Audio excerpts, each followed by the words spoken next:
Здравствуйте, в эфире рубрика «Интервью». Я Марина Канадакова. Заповедник Хакасский продлевает запрет на посещение скалы Чулпан у озера Белев в Ширинском районе. С чем это связано и в чем в целом ценность этого объекта, нам расскажет заместитель директора заповедника Виктория Шуркина. Здравствуйте. Здравствуйте.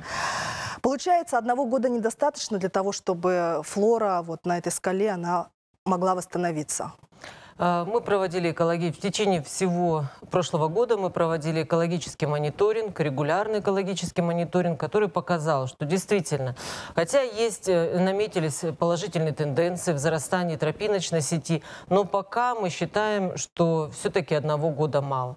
Пока мы хотим еще 1 год продлить запрет на посещение горы Чулпан, для того, чтобы полностью, во-первых, получить полные данные о состоянии флоры и фауны на этом участке, ну и посмотреть, насколько она восстановится. Почему в прошлом году было принято это решение? Давайте напомним нашим телезрителям, в чем ценность этого объекта и что оказалось под угрозой. Вообще ценность этого объекта заключается в том, что, во-первых, на вершине этой горы находятся остатки средневековой крепости. Это является памятником истории и культуры федерального значения. Это уникальнейший объект, который можно изучать в историческом плане. Хотя его границы еще четко не обозначены, но внутри горы Чулпан, он находится на этом объекте. Кроме того, там есть также петроглифы, хотя их, конечно, не столько много и не так они знамениты, как на нашем участке Аглахты, но все-таки. Кроме того, там произрастают редкие виды растений, такие как остролодочник, например, различные виды остролодочника. Поэтому вот эта гора является таким уникальным объектом, который мы хотим сохранить. Почему мы ввели запрет на посещение горы? Потому что посещение этой горы, у нас происходило не по строго установленному туристическому маршруту.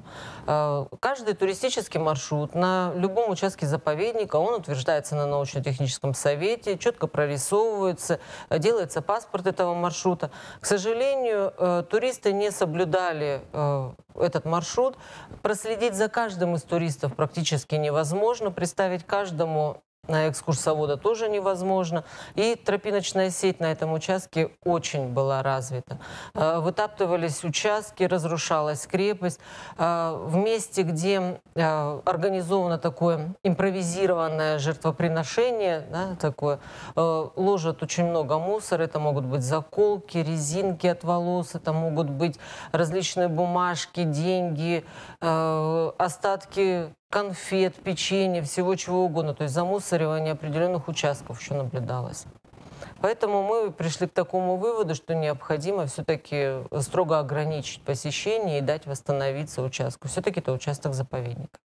А что первый год показал? Насколько люди готовы следовать вашим правилам? Особенно туристы в летний период, которые массово приезжают отдыхать на наши озера. Конечно, с разных сторон. Надо сказать, что, в принципе, туристы из Республики Хакасия более-менее осведомлены были о том, что мы старались и в средствах массовой информации на своем сайте оповещать о том, что гора закрыта на посещение, и как-то они довольно лояльно к этому относились. Возможно, это связано с тем, что все-таки это природа их родной земли, и они понимали о том, что необходимо ее восстановить.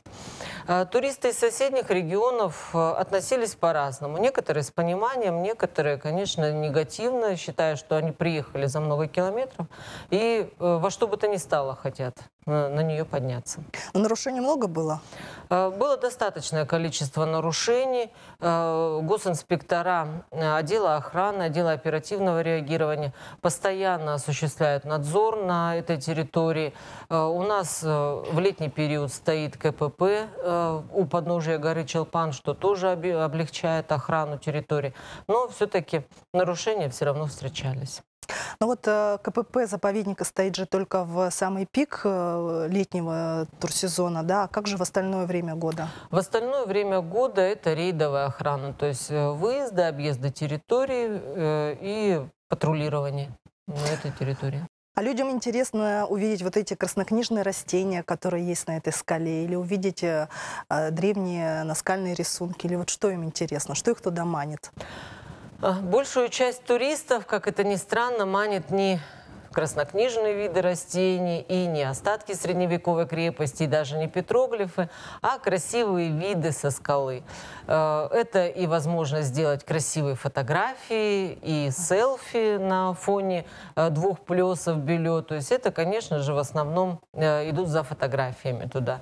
Поэтому они уходят с маршрута, строго прописанного маршрута туристического, где есть тропа, уходят, подходят к обрывам очень близко, причем это и по технике безопасности не очень, то есть выходит за рамки такой обычной безопасности, но все-таки туристы туда именно за этим большая часть.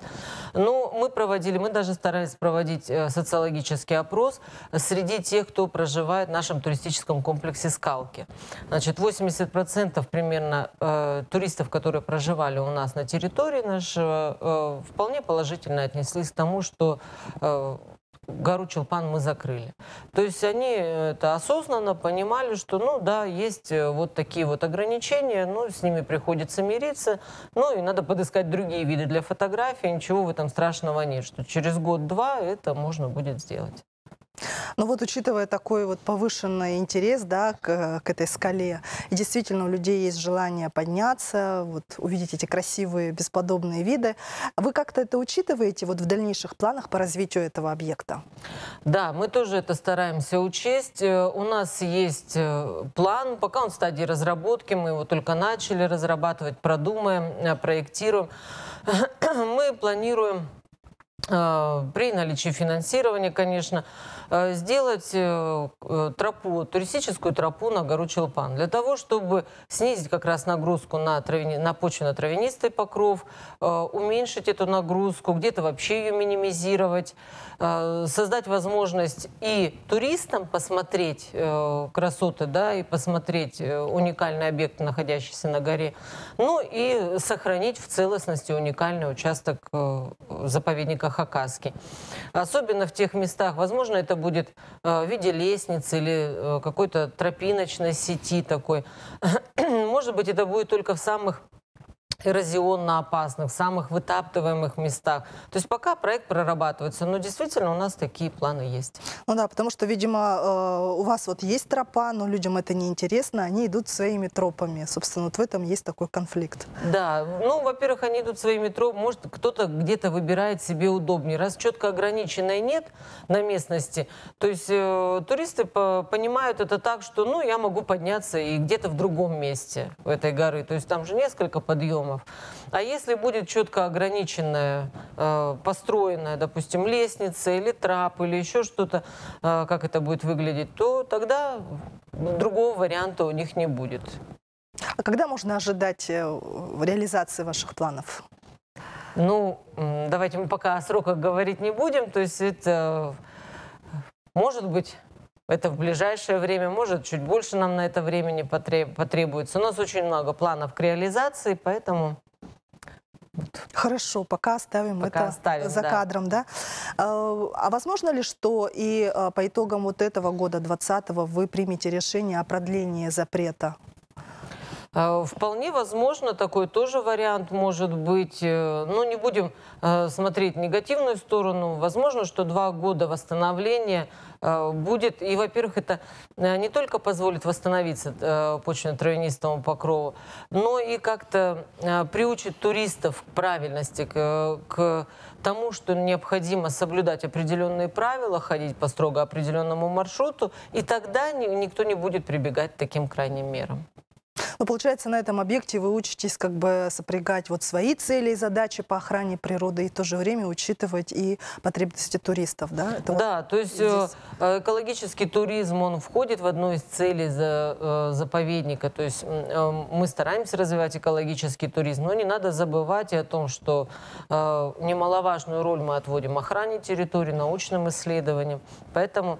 Собственно, это тоже первая задача, да, сохранить уголок природы. Уголок природы, как раз вот этот уникальный уголок природы на территории заповедника Хакасский, в республике Хакасия, для того, чтобы он был целостным и для нас, и для будущих потомков, потом остался таким же нетронутым. Да, спасибо вам за вашу работу. Пожалуйста. Всего доброго. До свидания.